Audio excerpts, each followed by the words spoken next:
All right, so good afternoon again, everyone. My name is Anna Kristen. I'm the Director of Events and Engagements on the Military Spouse team at Hiring Our Heroes, and we are just really excited to bring this webinar to you today.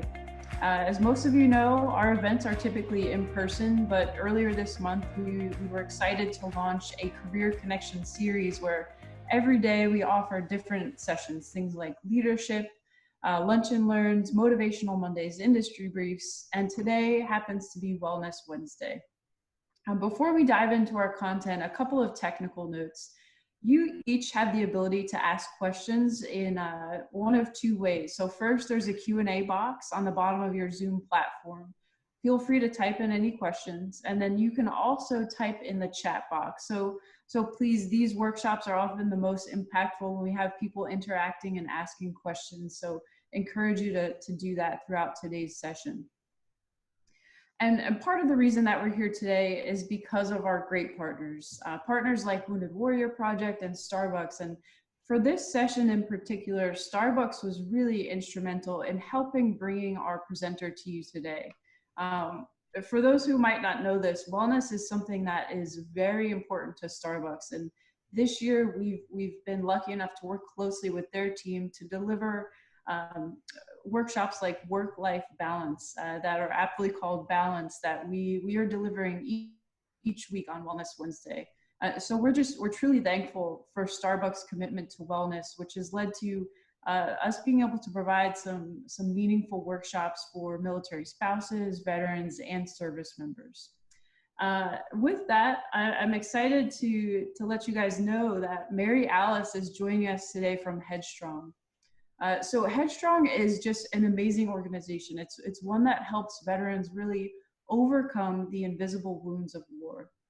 So I am honored to introduce you all to Mary Alice, who's an Air Force veteran herself, and also an experienced therapist. So without further delay, I'm going to turn the floor over to you, Mary Alice. Thank you again for being here. Hi, thank you, and I appreciate this.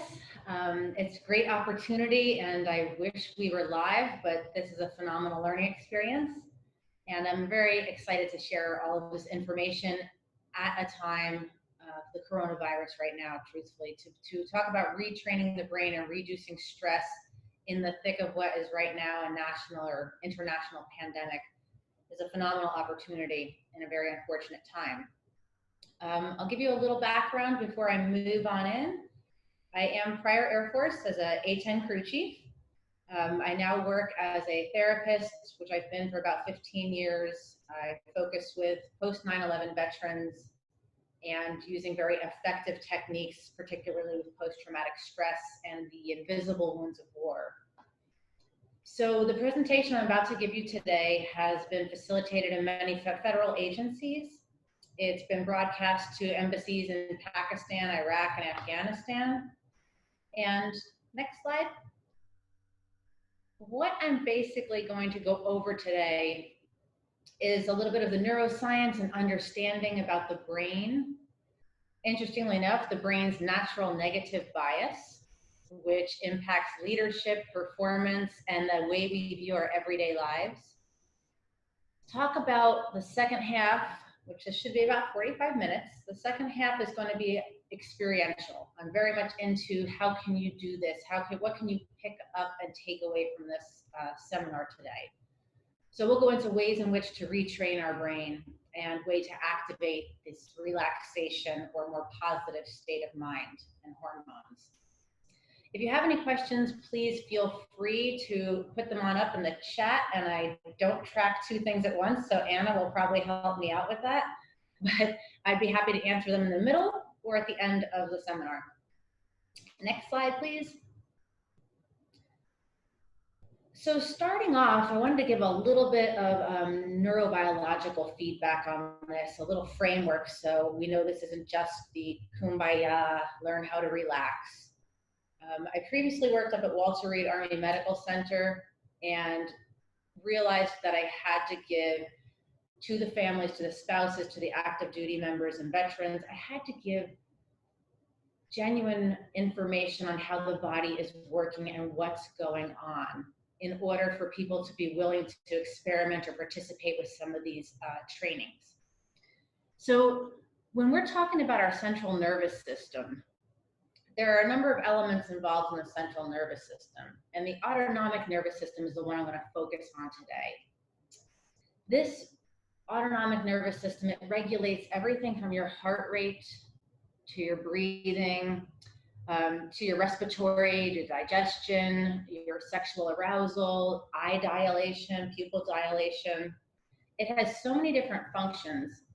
And what makes the autonomic nervous system different than other parts of the body is that it operates both with and without our conscious awareness or our input. In other words, our heart will beat whether we want it to or not, but we can regulate our breath, and we can learn to regulate our blood pressure, our respiratory rate, and our heart rate, which also means we can regulate our emotional response to stressors. I'm going to break this down and make this a little bit more simple in terms of the autonomic nervous system, but you'll see on the left-hand side where it talks about even the activation of saliva in the mouth, okay? What we're talking about, if you can go to the next slide, I'll give you the very basics here. I broke this down into layman's terms, and what we're talking about is on the sympathetic side of the autonomic nervous system, you have, this is basically your fight or flight, okay? Your sympathetic is your gas, and your parasympathetic nervous system, that's like your braking response. So have most of you heard of the fight or flight, flight, or freeze? You could just click one for a yes there, so I know my audience. Okay, fantastic. Good feedback. I figured so much. This is a big part of our learning about our body and our body's awareness right now and how to manage stress. Phenomenal. So the fight or flight or freeze response, that's all activated within your autonomic nervous system. What's basically going on there is that the autonomic nervous system has both a primal part of the brain, okay? It acts without thinking. If you were to be sitting at a traffic light right now, and you could all kind of go with me in this image, if you were sitting at a traffic light right now and there's cars crossing in front of you, cross traffic keeps moving, you're sitting in your vehicle, and all of a sudden you hear this screech, this loud screech that's getting closer and closer and closer. Without having to think, what should I do? Should I cross? Should I jump? Should I turn around? Should I lock up the brakes? Your sympathetic nervous system is going to automatically activate that your hands are going to go forward, locking onto the steering wheel. Your feet will hit those floorboards. You are going to brace yourself automatically to avoid going through a windshield. Check? Okay, good. Your heart rate goes up. Your mouth is going to get dry. All of those things that were in the left-hand column. Your stomach might flip into knots all of a sudden. You'll get goosebumps because all of your blood in your body has gone to your core right now in order to give you this adrenaline, this cortisol, this massive surge of energy to protect yourself and brace yourself if you were to get hit by that car behind you. So notice how you're breathing as I described that scenario. Did your breathing stop? Did it get shallow? Is it up in the chest? What would happen next if you realized the car behind you came to a complete stop and did not even touch your bumper? What would happen right there is you would have exhaled. You would have fully exhaled. Your breath would have returned back down to the belly. Your shoulders would have dropped down from your ears. Your muscles would have started to relax. What you're looking at right there with the parasympathetic nervous system, or the brakes, is the part of the body that innately says there's no longer a threat. The threat has just passed, okay? You're breathing within about 15 minutes afterwards, and your blood pressure, your heart rate, all of that will slowly start to get back to a resting state, little by little. Your goosebumps will dissipate, your mouth will no longer be dry, you can actually hold your hand without your fingers shaking. Everything will automatically start to calm down. But what doesn't happen is when either you're exposed to threats repeatedly over and over and over again, and your body doesn't know when this threat has actually left, or has it. And then the other part of when these brakes will not apply is your mind, and this is the trickery of the human mind, the mind has the ability to strategize and play out future worries or worst case scenarios that have not happened and probably will not happen. And so the mind constantly says, what if, what if, what if, what if, what if, which actually activates your brakes, not on a live or die level, but on a moderate level continuously. Is anyone popping up with any questions just yet? I just wanted to check in. Okay. So I'm going to continue on and give you a little bit more about the gas and the brake and the autonomic nervous system. Because like I said before, this is the one system in our body that we can actually influence and interrupt. You can't really interrupt or influence your kidneys or your pancreas. But this you can interrupt, and it's also known as biofeedback in the medical field, or our ability to regulate our body's response. Next slide, please. So I love this slide because all of us have both of these parts in our brain. And this is really about the last part of the medical I want to give you on the behind the scenes here. So there are two parts inside of the brain that are also interacting with the gas and the brake, the autonomic nervous system. Your prefrontal cortex, that's your front of the brain, which I refer to as the executive. It has the ability to, this is really where the rational thinking comes in. Okay, I was about to park my car and this person just took my parking spot in front of me and looked over their shoulder and kind of snickered. You know, am I gonna lose my mind? Not right now, the kids are in the car. Or not at this moment, because I'm gonna be a rational individual and I'm gonna use discernment and think, okay, I'm gonna find another parking spot. This is the part of the brain that regulates, and it also has the ability for those of you out there who have children, and you know when your child can't understand, when you say, if you do this, I will give you that. If you could just wait for 2 more minutes for mommy to finish this phone call, I'll give you a brownie. Your child doesn't yet have that ability to wait things out yet, because this part of the brain, the executive functioning, is not fully developed until you're 26 years old. And even on that, sometimes it's not fully developed to 26. For those of you who have teenagers, you know exactly what I mean. So this part of the brain develops continuously throughout our lifetime, and it has the ability to future forecast, to say, I'm gonna step back, I'm gonna keep my mouth shut, or I'm gonna regulate this, and I'm gonna continue to work on, because I want the carrot on the end of the stick. Okay, I'm gonna regulate my emotions, and I'm gonna be rational about this. The other slide at the bottom, where you see our caveman, who is from, I believe, the Geico commercials, if I'm right. Geico's had some pretty amazing commercials. I'll get to that later. The reason I chose the caveman is that is your amygdala part of the brain. That's the brain stem. It's the hijacker. When people get hijacked by their emotions, this is exactly the part of the brain that is primal. It is there in order for you to survive. It's developed, as I said before, if you are about to be in an accident, if you're about to cross a car or cross a street and all of a sudden you realize a car just made a left-hand turn, you jump back onto that curb. It's not a thought process. It's not a logical, rational thinker. It's an intuitive, instinctive response.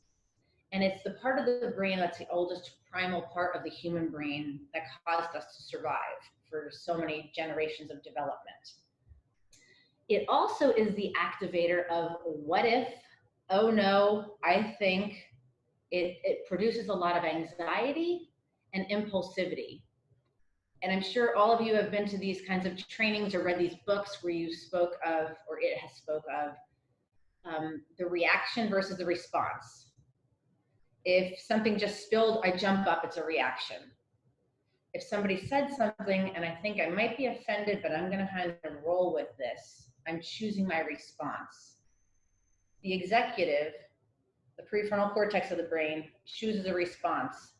The hijacker is the one who is short-tempered, who shoots off, who hijacks the whole brain and overrides the situation. So I'm going to go into how we're activating and how we're getting more consciously aware of our body, managing stress, managing threats, and what we perceive to be a threat. Next slide, please. Hopefully, many of you get my little humor here with the brain's negative bias. There is an author, and his name is Rick Hanson. Rick Hanson actually, in recent years, about the past 10 years, started to put that primal part of the brain in conjunction with the fact that the brain actually has a negative bias. So while some people are just grumpy people, pessimists, or moody, or kind of Debbie Downers, all of us tend to have a negative bias in the brain. When I was talking about the brain being a primal development, that amygdala part of the brain, it's there for survival. They use the metaphor so many times of, 'tis better to avoid the saber-toothed tiger than to obtain the carrots, right? You want to avoid death more so than you want to eat your lunch. Back then it was saber-toothed tiger or carrots. So what this means is, in general, now even with such an evolved level of our being, where daily saber-toothed tiger battles are not an imminent threat, what happens is that our brain registers negative experiences far more deeply and recalls them far more vividly than it does positive experiences. If I was to, at the end of the day, here's a perfect example.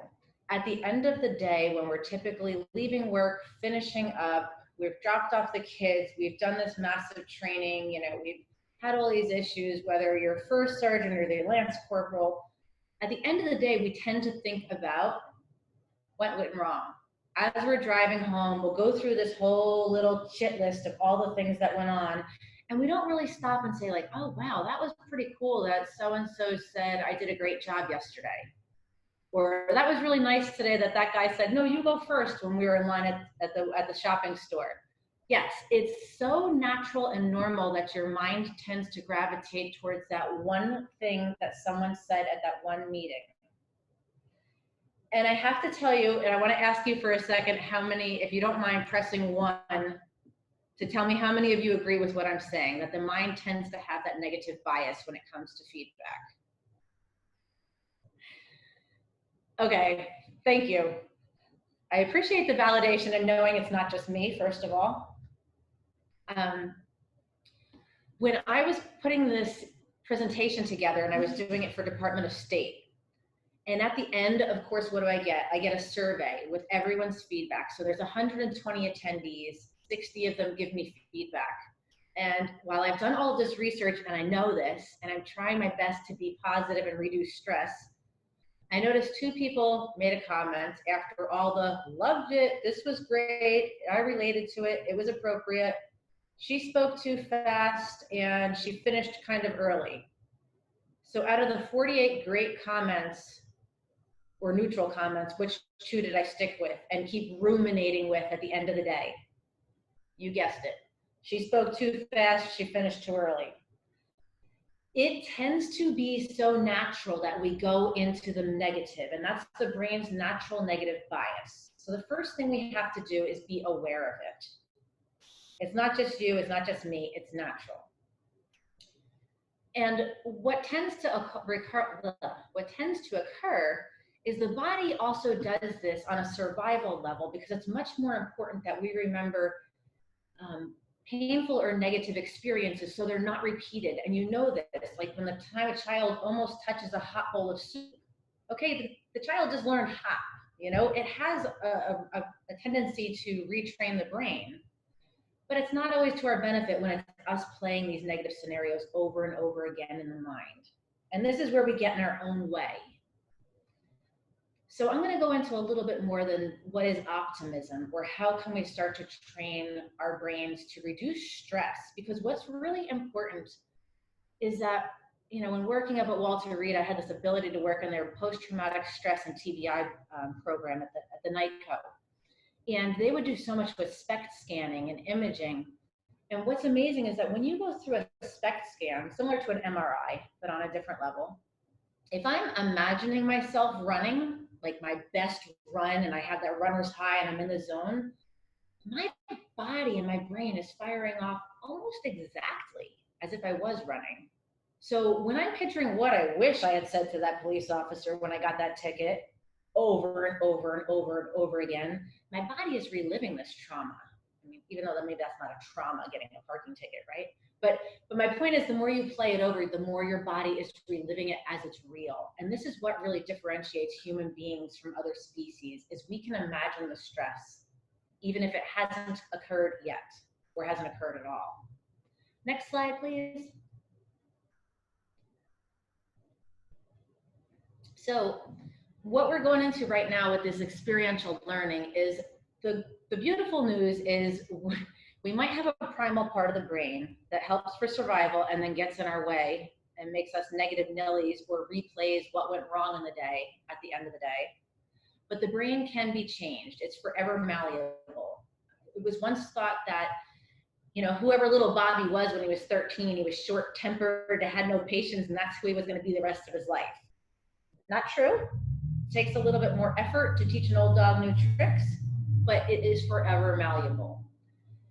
Traumatic brain injuries have also taught us this more and more since the war in Iraq and Afghanistan, that the brain can work around and form new synapses to certain extents and form new habits and new ways to view things, changing the way we once responded to things. So there's a very famous saying called, "What fires together wires together." And what that means is, we as human beings, our whole day is filled with shortcuts, and this is phenomenal. We train in something, and the more we train in something, the quicker we are and the quicker we're able to do this, all right? Firearms training simulators. You'll go through this over and over and over again. So when it actually happens, you are faster. You don't have to think. It's muscle memory. That's because things have trained enough times that they have wired together to be automatic. This also happens though with our thoughts. Like if every day when I go into Division of Motor Vehicle or something, or every time that I go to a certain federal agency or location, I roll my eyes like, oh, here we go. It's going to be a wait. It's going to be 40 minutes. Let me guess. The systems are down. They're slow. I don't want to name too many names of where I might be at this point, but you get what I'm saying. And the point might also happen is that now whenever I go into work or whenever I'm driving into DC, as soon as I see the taillights of one car, my brain goes, oh great, we're in traffic. We're going to be there for 40 minutes. Because now it has this automatic assumption that things will be bad.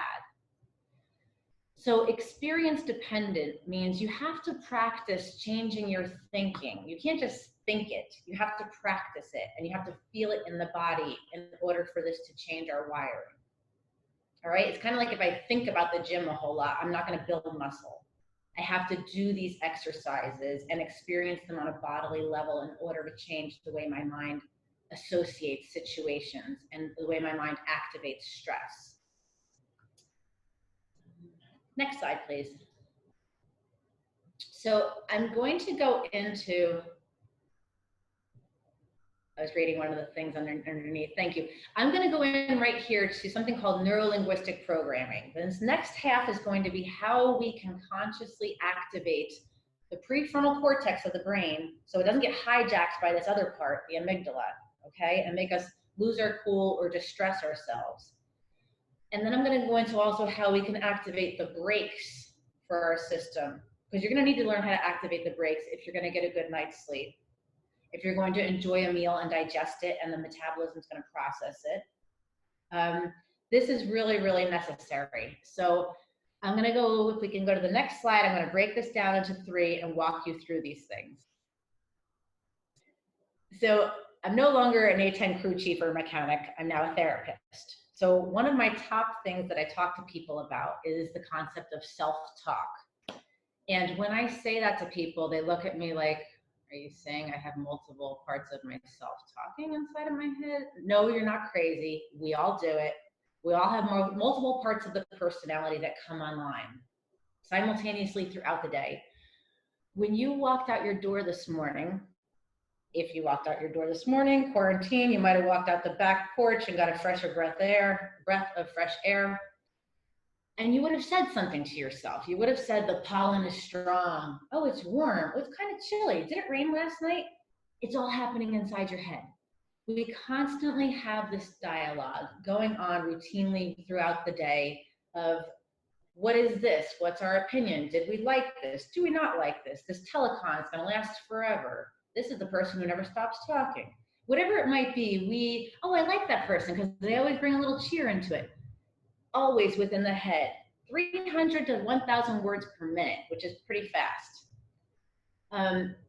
What happens with the self-talk though, and what we need to be aware of is, one, it can catastrophize things. As we're going into a video seminar or something, my mind starts to go, what if this doesn't come on right? What if I lose my PowerPoint? What if, if somebody leaves this meeting early, maybe I personalize it. And this part of the self says, they left early because you're boring them. They left early because they didn't find this topic to be interesting. We personalize, we catastrophize, we internally make a narrative for things we don't know is the bottom line here.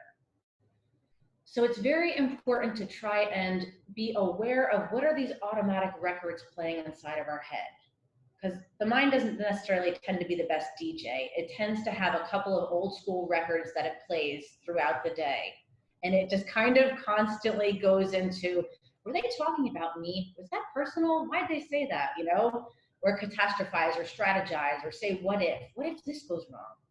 So number one, when it comes to what we're going to change about the brain to reduce stress, is having awareness of these thoughts that go on in your mind throughout the day. All right? So one thing is pattern interruption. You want to interrupt it and get in its way. And sitting here before going online with my first time doing a Zoom TCon today, my mind could have said, like, what if you, you're not helping me. Please, take a back seat. You're not helping me.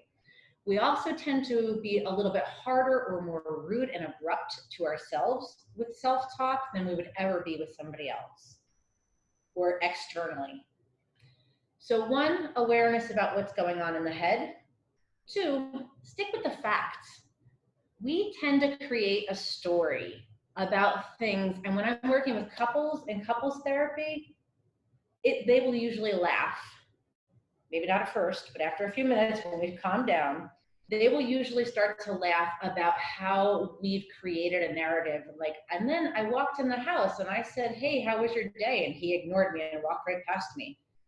Maybe he had earbuds in, maybe he didn't hear me, but I decided, and we just create this whole narrative of what happened and why people do what they do. And the truth is we're not mind readers. So awareness, stick with the facts. And then I'll always say to people, can you reframe this? Is there any other way you could have looked at this stressful situation and not taken it personally? Maybe when the person handed you your receipt and they're like, here you go. They weren't really putting that on you. Maybe their back is killing them because they've been standing all day long in front of a cash register. How else can you reframe this instead of the way in which our mind internalizes it right now? There is always another way to look at it, trust me. So that's the idea of self-talk. Awareness of it, interrupt it, and change it. It's not easy at first, but fake it till you make it, okay? Next slide, please. I love this slide because this is the epitome of representation. If any of you are dog lovers out there and have a dog, my dog will crack me up because the concept of focus. My dog will get in the car and it's like, I'm in the car. I don't like being in the car. Are we in the car? Are we there yet? When are we going to be there? What are we going to do? It'll focus with this repetitive pattern on the negative, on what is producing anxiety, which all of us can continue, all of us as humans will do as well. So what you focus on, you feel. If I crack that window and drop it down 6 inches, all of a sudden my dog has gone from this contained, anxious, shivering, quivering, drooling little canine to this like, oh my gosh, look out there, isn't that beautiful? Feel the fresh air. This isn't so enjoyable. The dog has shifted its focus from the car to the vast, the canyon it thinks that we're driving through right now. So what you focus on, you feel. If you go into a meeting and you try to find 3 things. Kids in the van, I just saw this. Hold on, I'm going to go jump right on to whoever just made that comment. Parents will do this all the time, changing a child's focus, because if you have ever gotten to the checkout where you just got to make this whole shopping cart get through and get into the car, and one of the kids starts to have a meltdown, you will literally point to like the doggy on the cover of the magazine, and you'll say like, is that a doggy? What does a doggy do? What sound does a doggy make? You are trying to divert the kid's attention. This also works in the military with chaff flare, but that's another project. But you want them to focus on something else, okay? And focus on something more positive, and focus on something that they'll pick up and they can say, oh, that is interesting. So if you go into a meeting and you want to find the 3 people who annoy you, you will. You want to find 3 things that, oh, so-and-so said hi, so-and-so is listening, so-and-so is attentive. That person just complimented that person. You'll find what you focus on, you feel, and this will influence your mood, and it'll influence the way in which the rest of that meeting unfolds and the eyes of your perception of the whole meeting. One interesting factor that I've used a lot when working in Department of State and presenting this information was in terms of leadership. Leadership previously in America, whether it's military, civilian, corporate, private, we used to always focus on, you know, what did we miss? What went wrong? What do we need to change? And what we've tried to change it to is now more of a part of appreciation, noticing what went well. And it's like the sandwich, you know, there's like the good, the bad, and the good. You want to give a lot more feedback, because what I was saying before about the brain's negative bias, if all you're giving is the negative, that's all the person's going to be taking. So when it comes to leadership, parenting, I've listened down the grocery store aisles of like, no, drop it. I said no, don't do that, don't touch him, put that down, put that down, put that down. And then, you know, if they start to try and have a little bit of patience there, like, oh, that was really good, you did a great job, thank you. It can shift the mood. So what you focus on, you feel. The color exercise is similar to what somebody else had just said in one of the chat rooms. If right now you want to look around you, and I'd like everyone to try this really quickly, but see in this room right now, if you can find, wherever you're seated, if you can find 3 blue items. Quickly. Okay, good. So what you found was the 3 blue items, and if I changed it to find 3 red items, that gets a little bit harder for some of us, all right? But what you're looking on is where your mind gravitates towards. And what's interesting is when I've done this color exercise, I'll have people shoot to find certain things, and then they'll drop off and they'll miss the other things that they weren't looking for. Like, oh, there wasn't any red in that room, but there's a lot of blue to it, because you weren't looking for the red. So what you focus on, you feel. What you're looking for, you'll find. And the 3 to 1, I'm going to go into this a little bit more with positive psychology in a few minutes. So the 3 to 1 is basically when you're considering the brain's negative bias. What we remember is what went really wrong. People don't come into therapy and want to talk about what went really right in their life, okay? But those very vivid moments of when things go wrong, they recall them as crystal clear. And I'm not even talking like the big T traumas, but they'll recall them as crystal clear as they were yesterday. When we try and recall things that went really well, they're a little bit more hazy. So you want to try and remember 3 positives to every 1 negative. During your day, if you start to notice like, man, that neighbor is rude. They just never say hi no matter what I say. Okay, all right, got it, noted, but let's dial it over. 3 other things that went well, 3 other things in my neighborhood, whatever it might be, or whatever setting you might be in. Next slide, please. And if anyone has any questions, Anna, feel free to interrupt me. I love this little guy. Go ahead. So somebody's asking CBT. Is this CBT? Similar to CBT, and I'm going to go for a minute here. Actually, it's interesting. It's similar to cognitive behavioral therapy. Someone was asking, what you focus on, you feel. Cognitive behavioral therapy goes a little bit about the thoughts that are behind our emotions and behind our behaviors. We tend to look a couple levels back of why we do what we do. and we try and change cognitions or thoughts that don't serve us. So yes, you could apply this neurolinguistic programming to that type of model. Here I'm saying to look at your self-talk. What are you saying to yourself all day, and how is it benefiting you? What are you focusing on? How is that benefiting you? And then lastly, so these are two different ways of therapeutically looking at things, but good model choice. The last thing I'm going to talk about right here is the physiology. And so physiology, changing your physiology, just like changing your focus and changing your self-talk, can change your emotional state of how you're feeling. The way in which we can do this is you can change, like, you know, when people smile, fake it till you make it, and you smile, like, this is my fake smile. How can you tell? Because my eyes don't match the face, right? All right. So what you can start to change, though, is your posture, your facial expression, your tone of voice, your pace in which you're talking. You can start to dial these things down.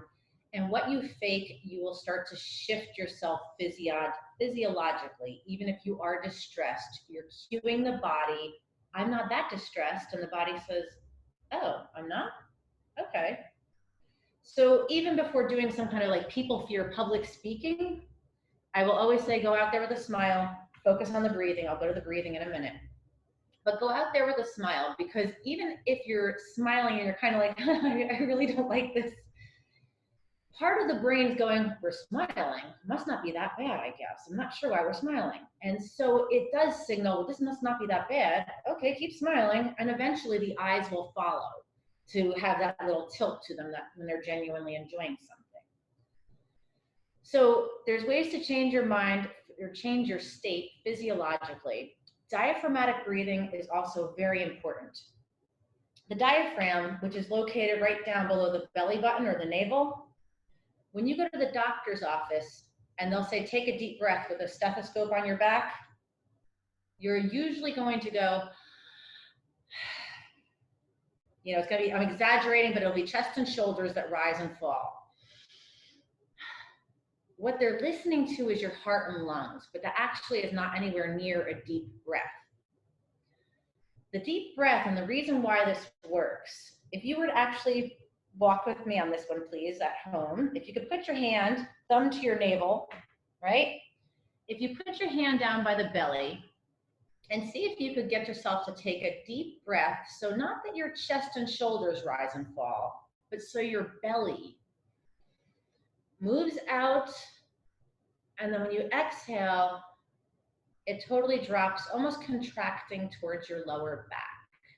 If you get a little lightheaded, it's okay. Stay seated. I'll explain. Breathing in, the belly moves out. Just give me one or two more. Breathing out, the belly drops. Good. So if you got a little dizzy, a little lightheaded, that's okay, because we truthfully only use, and brass musicians know this. Yes, I'm going to go into music in just a minute. I saw that comment. So we truthfully only use about 40 to 60% of our lung capacity. And when you get stressed, you, my friends, will notice that your breathing is short and shallow, or it stops. Like, if I have to say one more time to sit down, if I have to go into one more of those meetings and have one more person tell me they don't know what the problem is, like the breathing just stopped. I went from here to here with my breathing. When you change your diaphragmatic breathing down to the belly, you start to change the way in which the oxygen is going to the brain. And this is the key. When I spoke about the brakes and the gas, 80% of the brakes in your autonomic nervous system is activated through the vagus nerve. Think of Viva Las Vegas, okay? The vagus nerve goes right up the upper thoracic, like this, like a web. This is the upper spine, like almost below the shoulder blades. And this is a web of all these neurons. When I'm breathing in, I'm stimulating it. When I'm doing that full belly, full body breath, you're stimulating the vagus nerve, which says no threat. Decrease the body, relax the body. This has been proven with biofeedback, and this is definitely the medical research that I always go into before providing anyone with these skills, because they want to know, why does it work, or how does it work? So music and song, as someone else had just said, if you are not playing some type of musical or brass instrument and you are not fully breathing in and fully breathing out, I would definitely suggest even singing, maybe not in public or not at the meeting, I don't know, but the singing, the song Ain't No Sunshine When She's Gone, I'm sure you all know it. If you could sing that and hold that note and try your hardest, guarantee your body will start to deactivate. And people will say they sing on their long commute home, whether it's New York, Chicago, DC, the horrific traffic. They'll sing in their car and it starts to decrease the stress, even if you cannot sing to save your life, because of the breathing. It's the breathing within the body. So I hope that makes sense to you. I won't go into the memory part right now, but I might get that in the next slide. So we have changing the posture, changing your facial movements. When you're talking to maybe your husband, wife, or you're giving somebody feedback about the job, what are your eyes saying? What is your tone saying? And what is your face saying? I learned from this woman who used to tell me when I'd speak at meetings and if I was not agreeing with something, she would give me the signal across the room and go like this, like your face, watch your face. Your face is not coming across like you're enjoying this meeting. So change your posture, change your physiology, changes your body's stress. Okay, next slide, please. So another one of the phenomenal commercials, this one had, I think, 36 million shares. Most of you probably know what it is. It's the camel. It's the one for hump day. And everyone in the office is completely bored, understimulated, not in the mood. And the camel, the happy camel on a Wednesday, of course, goes through, you know, with the, what day is it? Mike, Mike, Mike, Mike, what day is it? And in a way, what happened with this commercial is it had, I think it was 36 million shares on Wednesdays. People would share it with other people. And it became like a way just to kind of crack things up, lighten up the mood. There's a fake it till you make it. Add a little bit of humor to a day, you know, crack a joke. Some of the most morbid sense of humor and some of the funniest times people remember are in the throes of being in theater and combat. And so it is a resilience, it's a coping technique. Fake it till you make it, laugh it off, change your posture is what I'm saying, change your way your self-talk is going in the mind, change what you're viewing right now or focusing on. Pick one of those three and go for it. And lastly, I think I have one more slide. Actually, I have two. I'm always off by one. Story of my life. Last part I was going to give you, though, is on Rick Hansen. He does this hardwiring happiness. And what he talks about, this goes back to what I said earlier about how our brain has a negative bias. So Rick Hansen talks about, say even a parking ticket right now, like say you had walked out, or in recent weeks before the quarantine, you walked out to your car as you were getting a ticket and your meter had just expired. Guaranteed that you don't just take the ticket and say, oh, well, even if it's 10 bucks. You know, our mind's like, well, I put the money in the meter. I park here every Wednesday. I do this all the time. I can't believe he gave me a ticket. And the mind just spins in it. Or if you have words, I should have said that to the police officer. I should have asked why can't I, you know, can I appeal this? The mind just doesn't take something in.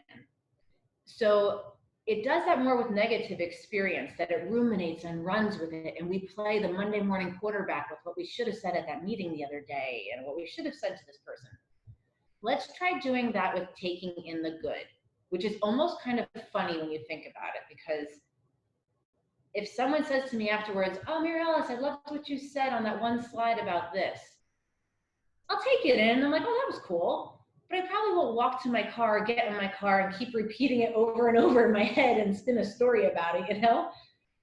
But if we try with more of an effort, more of a conscious awareness to take in the good, think about it for 5 seconds, 10 seconds, 20 seconds. You know, when your little kid kisses you, or when something goes well and somebody says, hey, that was a really good job you did with that.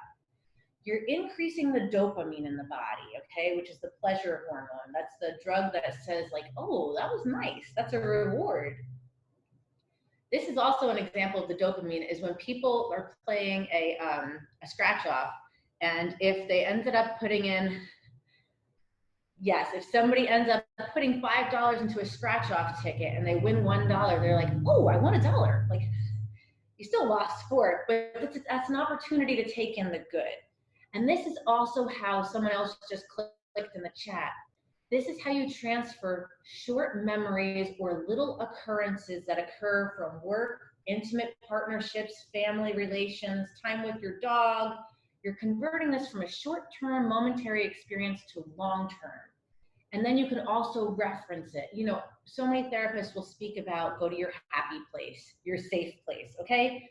Kind of corny terms, I know, but it's thinking of like when I'm going into my house and my dog comes in and she's like, oh my gosh, it's Mary Alice. I have missed you so much. You're the best person in the whole world. She thinks I am. But it transfers this to a long-term memory that I can access to change my state and think of when my son or my daughter or my boss or my employee that I was mentoring, when things went well, when I was on that beach, that was beautiful.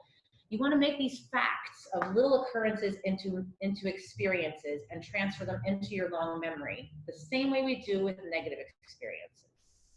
Next slide, please. And then I think this is my last one. Okay. So in summary of everything we've gone over, and I'm definitely open for questions and answers, but history has taught me that people a lot of times have a meeting to be to on the next hour for something to do. So I want to give a summary. Yes, someone just said something. I want to give a summary of things we've learned. Someone just asked if this is like the movie or the children's movie Inside Out, which is actually based on so much neuropsychological facts. Yes, you're activating the happiness, and instead of your dominant hormone, your dominant emotion can tend to be like what? Stress, busyness. You're activating the hormone and the happiness, both dopamine, oxytocin. You're activating long-term memories, and the more you focus on this, the more you feel it, and the easier it is. Just like any kind of training, the more you practice it, the more easily it is to access this. So I definitely recommend that movie. It's so insightful about how the brain works. That was for, one more time, the name of the movie was, someone will pop it up in a second. A couple things here though, changing your state. So what we went over with changing your state then was that you could change your self-talk, you can change what you focus on, and you can change your physiology. Another concept here, and this is all from Rick Hansen, is gratitude and taking in the good. So 3 gratitudes a day. If you choose to try this out, what you can do is every day jot down at the end of the day, contrary to what we usually do, jot down 3 things that went well. The catch would be to do this for 21 days. It's usually about what it takes to formulate a new habit. And each day has to be 3 new things, which is so interesting because in the beginning, it's like, I have my spouse, I have a house, I have this job, whatever it might be, you know? Day 2, it's like, I have this beautiful weather today. By day 5, you start to grasp on what were 3 things that you were grateful for. By day 9, you're now training your mind to look throughout the day and search for anything that went good or anything that went well. So you start giving out attaboys and appreciation and kudos and credits far more frequently. So there's taking in the good, turning momentarily good experiences into long-term memory, turning them up and savoring them from 5 to 15 seconds and feeling them in the body. There's the 3 gratitudes, diaphragmatic breathing into the belly, and noticing when your breathing gets short and shallow or when you're holding your breath. Exercising, even if it's a brisk walk for 15 minutes, that's changing your physiology. And it also, I don't have time to go into this detail, but it activates serotonin, which is what most people take with SSRIs or antidepressant drugs, which also helps with melatonin, which is what helps you sleep. So exercising for 15 minutes will have a positive impact on your mood. Laughter, instead of falling down the rabbit hole of news and some things on Facebook, go down the babies, puppies, funniest times ever. Go down that rabbit hole and get a good laugh, even for a few seconds. And then the 3-to-1 positive to negative ratio, again, with Rick Hansen, he does the practical neuroscience of Buddha's brain and taking in the good. He's a pretty well-known author with a lot of YouTube videos. But when he spoke about the brain's negative bias, you're going to have to work a little bit to shift that. So every one negative, you want to make sure you notice at least 3 positives. Conscious effort is what it's going to take. People oftentimes will go out to dinner, and unless it's like impeccable, phenomenal, delicious, it's like, well, it took a while to get seated. Well, the drinks took a while. Well, the food was kind of this, and it was kind of, well, that was okay. You know, it wasn't that bad. Dial it up. You got to dial up the good. So that closes my session for retraining the brain. It takes some effort. It takes some, pick 1 or 2 things and keep going with that. Don't spread yourself too thin. And if you'd like to reach me, we're Headstrong. You can find us online. It's Headstrong, and I'm Mary Alice Torpy. I'll turn it back over to Anna then. Thanks, Mary Alice. We actually just had one quick question that just popped up. It was, what about walking for 30 minutes? Does that have the same effect as going for a 15-minute run? Ooh, okay. So walking for 30 minutes, interestingly enough, when it comes to mood and depression, and I'm not talking about cardiovascular or weight loss, but for mood and depression, what they were saying was 15 to preferably 30 minutes, and this was done in research studies, had as much or more of a sustainable impact actually on mood than the brisk run, the brisk 15-minute run. So longer duration, 30 minutes is preferable. I just try and like lower the bar for set yourself up to achieve it. You know what I mean? Because a lot of times we're like, I'm going to go to the gym 5 days this week. And by the 3rd time I decide it's no longer my goal. Mm-hmm. So yes, it is better for the long brisk run or long brisk walk for 30 minutes for mood versus running. Okay, great. I know I still have Ain't No Sunshine in my head, but any other last minute tips? I know in a previous wellness session, we heard from some people where, you know, I'm seeing my family members so much more often than before, and there's so many positives to that, but it's wearing on us. So any tips for now that people are at home and in a small space, what can we do?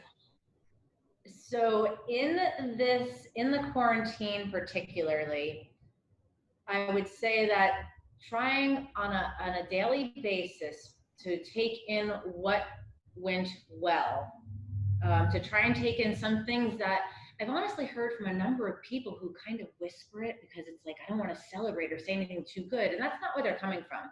But they'll say, the fact that I'm not commuting to work any longer, you know, I have like 2 extra hours in the day. I've been on the treadmill in my basement, or depending on where you live, you know, gone for walks, or I've been able to cook dinner. I've seen my kids more often.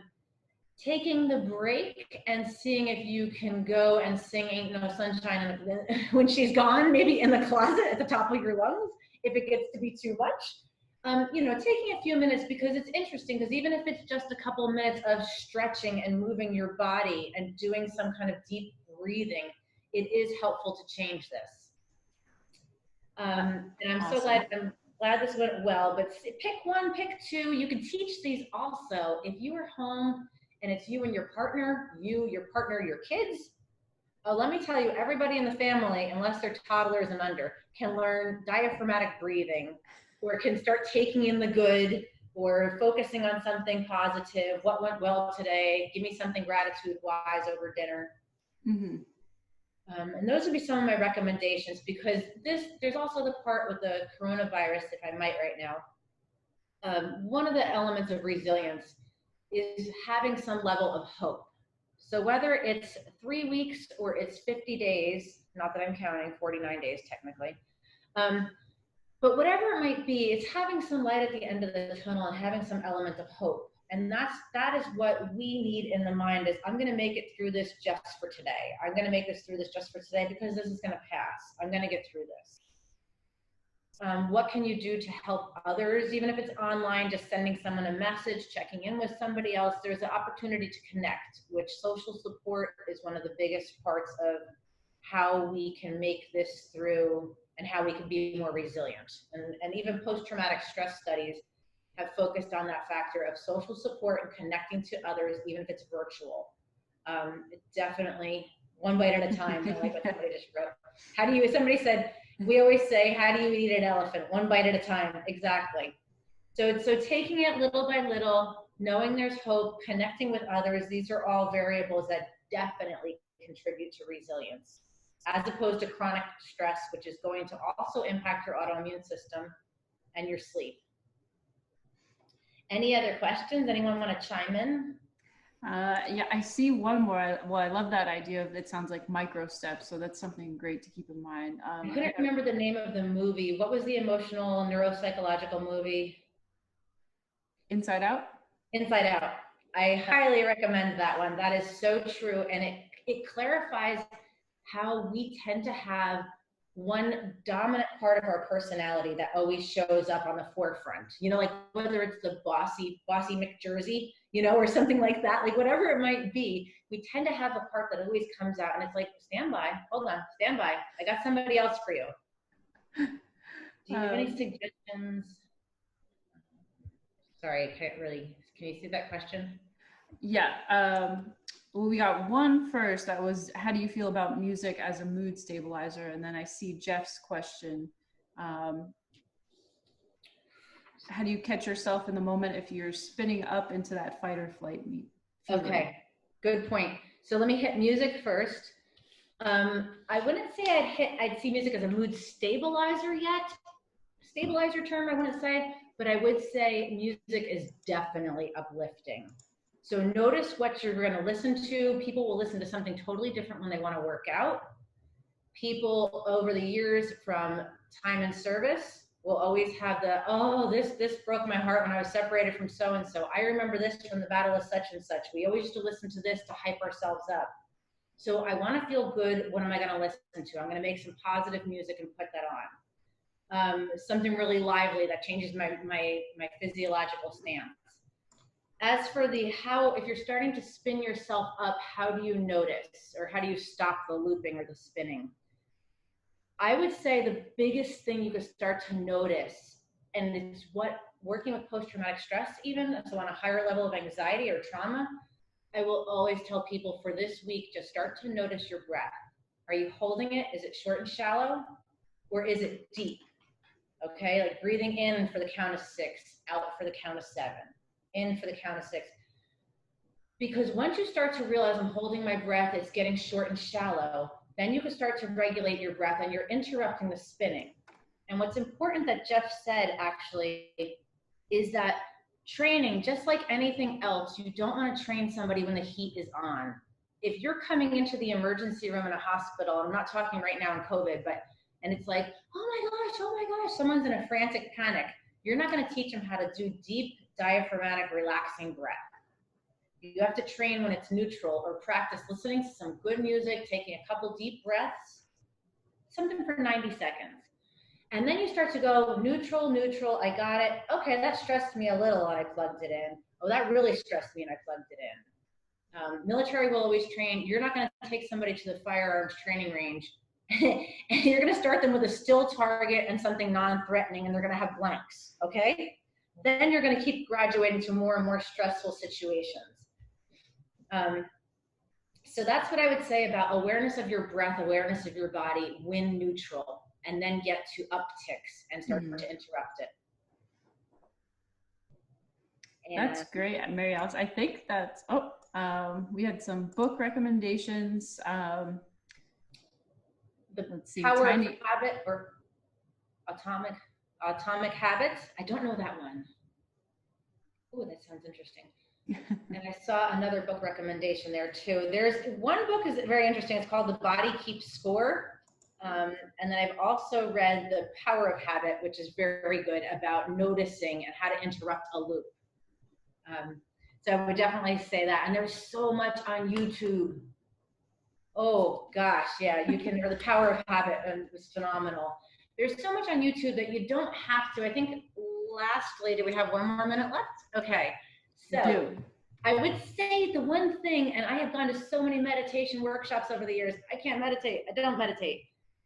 I will do it for momentary minutes. You know what I mean? For a few minutes, because sometimes we'll set ourselves up for failure. I'm going to meditate for 45 minutes every day for the remainder of this quarantine. Like, let's dial it down. I'm going to try and take a couple of rounds of deep breath, in a neutral setting, and then when I start to get stressed. Or each day I'll listen to one good song while I'm emptying the dishwasher.